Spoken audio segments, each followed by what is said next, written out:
Jakarta, kembali lagi di Ngobrolin COVID-19. Dari telepon yang masuk di call center Jakarta tanggap COVID-19, ternyata banyak juga yang masih bingung harus apa kalau dinyatakan COVID-19. Nah, saya bakal membahasnya bersama Dr. Dwi Oktavia, Kepala Bidang Pencegahan dan Pengendalian Penyakit Dinas Kesehatan DKI Jakarta. Simak selengkapnya.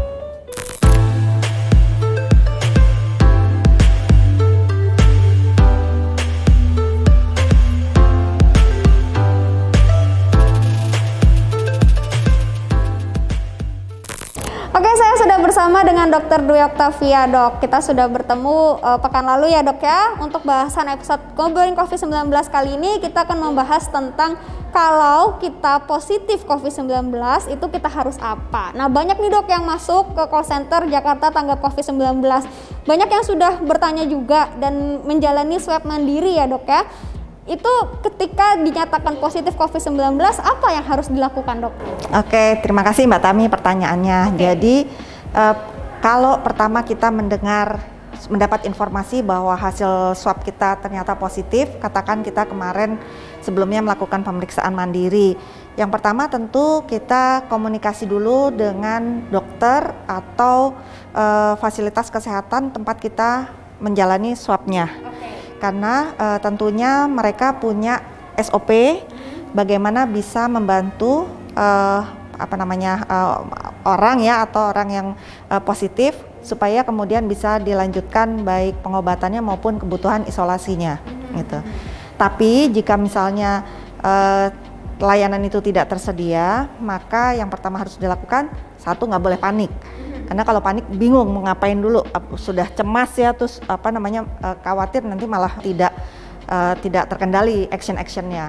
Kemudian kalau kita berada di kantor, kita segera pulang. Atau kalau misalnya memang kita pas di rumah mendengar kabar itu, setelah kita coba komunikasi ke Vaskes tempat kita lakukan pemeriksaan swabnya, di rumah kita pisahkan kita dari anggota yang lain. Kita pakai masker selalu di rumah, kemudian kita infokan kepada anggota keluarga yang lain supaya jangan dekat-dekat dulu ya gitu. Saya positif ternyata gitu ya. Jadi saya pakai kamar di sini dulu, kita nunggu untuk petunjuk lebih lanjut dari tenaga kesehatan. Setelah itu tentu kita menghubungi. Kalau kita belum mendapat bantuan dari tempat Vaskes kita melakukan swab, kita bisa menghubungi Satgas COVID setempat. Misalnya Ketua RW atau Ketua RT.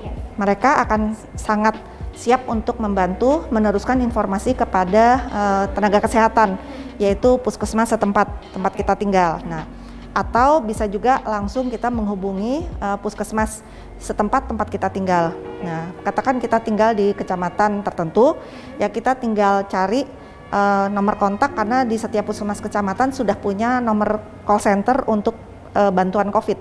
Nah, di situ kita bisa infokan bahwa saya baru dapat hasil menyampaikan bahwa saya positif COVID gitu ya. Kemudian saya harus bagaimana gitu, nanti akan dipandu oleh teman-teman dari puskesmas. Di mana kita bisa dapat informasi tentang call center puskesmas tadi. Kalau kita memang belum tahu, kita bisa lihat kita search lewat akun medsosnya puskesmas, karena semua puskesmas kecamatan di DKI Jakarta punya akun medsos, punya website, punya Instagram gitu ya, dan itu semua bisa diakses publik. Kemudian nanti pada saat kita sudah dapat informasinya, maka teman-teman di puskesmas, tenaga kesehatan di puskesmas akan membantu kita untuk sebelum kita melakukan isolasi di tempat isolasi terkendali, misalnya kayak gitu. Jadi pakai masker, kemudian jaga batasi aktivitas dengan anggota keluarga yang lain. Kemudian kalau rumahnya ada kamar beberapa, maka kita gunakan satu kamar, anggota keluarga yang lain pisahkan di kamar yang lain, seperti itu. Kemudian untuk secara umum bagaimana kita menjaga kondisi kita, tentu selama kita menjalani isolasi, istirahat harus cukup. Kemudian makan tentu yang bernutrisi. Kemudian kita bisa konsumsi multivitamin atau suplemen yang lain yang sifatnya meningkatkan daya tahan tubuh, itu boleh. Kalau kita memang ada gejala, kadang-kadang orang tidak punya gejala ya untuk yang positif COVID. Itu kalau kita ada gejala tentu berarti nanti harus ketemu dokter.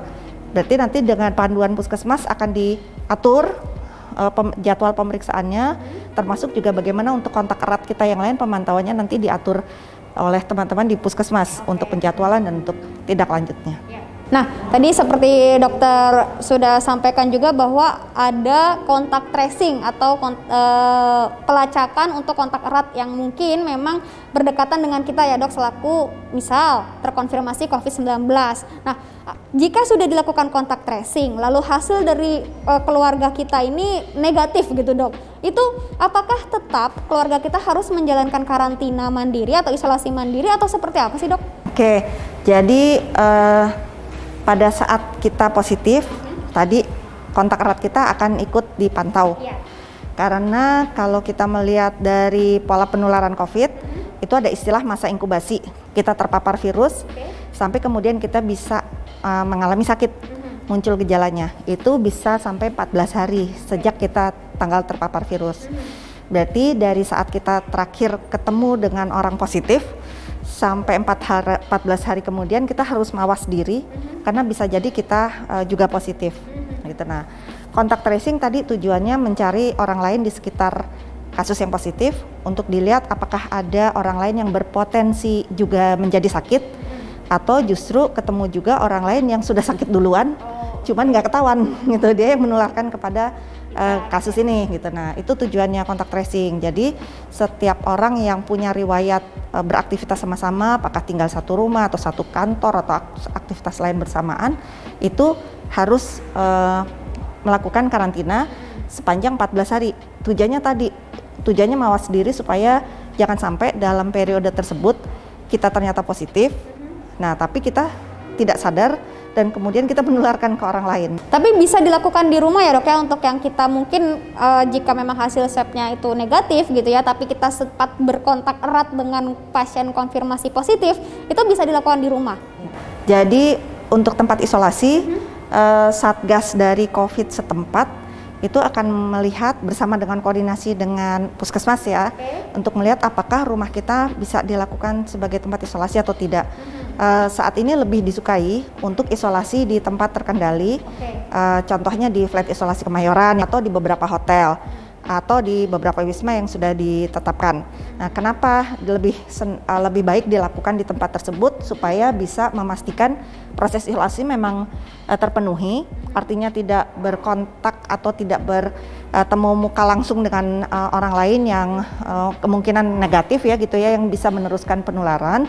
Dan kemudian juga bisa sekaligus memantau dengan lebih baik, karena di tempat-tempat isolasi yang terkendali tadi ada memang tim yang melekat biasanya untuk membantu. Jadi intinya tempat isolasi terkendali itu supaya bisa memberi dukungan penuh kepada mereka yang sedang menjalani isolasi.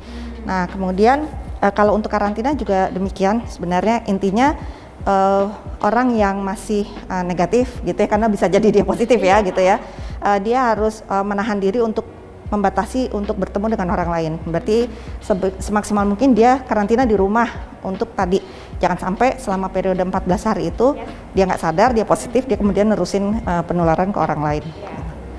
Nah dok, kalau misalnya dok kita sudah terkonfirmasi, misalnya dok ya terkonfirmasi positif COVID-19, ada nggak sih dok tips yang bisa kita terapkan? Apa yang boleh dan apa yang tidak boleh dilakukan oleh pasien COVID-19 gitu dok? Jadi satu, prinsipnya isolasi. Isolasi itu jangan ketemu sama orang lain. Jadi selama kalau nggak ada gejala 10 hari masa isolasinya, benar-benar kita jangan jangan melakukan tindakan yang berisiko bisa menularkan ke orang lain.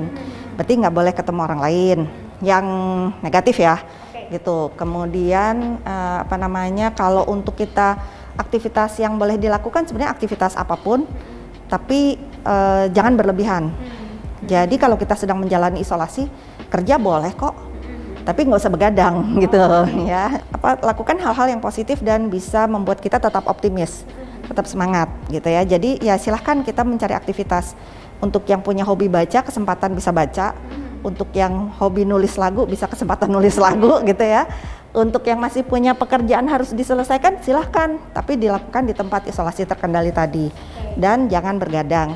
Makan harus baik nutrisinya. Aktivitas olahraga juga harus dilakukan dengan yang ringan gitu ya. Berjemur, juga nggak berlebihan ya. Kalau berlebihan juga kan punya risiko penyakit yang lain gitu. Nah kemudian juga tadi menjaga tetap optimis dan semangat. Nah itu dia warga Jakarta, sudah cukup jelas ya penjelasan dari Dr. Dwi Oktavia tentang bagaimana ketika kita harus bersikap gitu ya dok saat terkonfirmasi positif COVID-19, karena ternyata pertanyaan seputar ini tuh masih banyak walaupun kita sudah 8-9 bulan menghadapi COVID-19 di Indonesia. Semoga apa yang kita sudah bicarakan atau obrolin tadi bisa menjadi pemahaman yang positif ya untuk para penyintas ataupun orang-orang yang terkonfirmasi COVID-19. Jangan patah semangat dan jangan lupa untuk tetap menerapkan 3M, memakai masker, mencuci tangan, dan menjaga jarak. Bagi Anda yang ingin mengetahui kasus COVID-19 di Jakarta, dapat mengunjungi situs kami di corona.jakarta.go.id. Sampai jumpa di episode selanjutnya.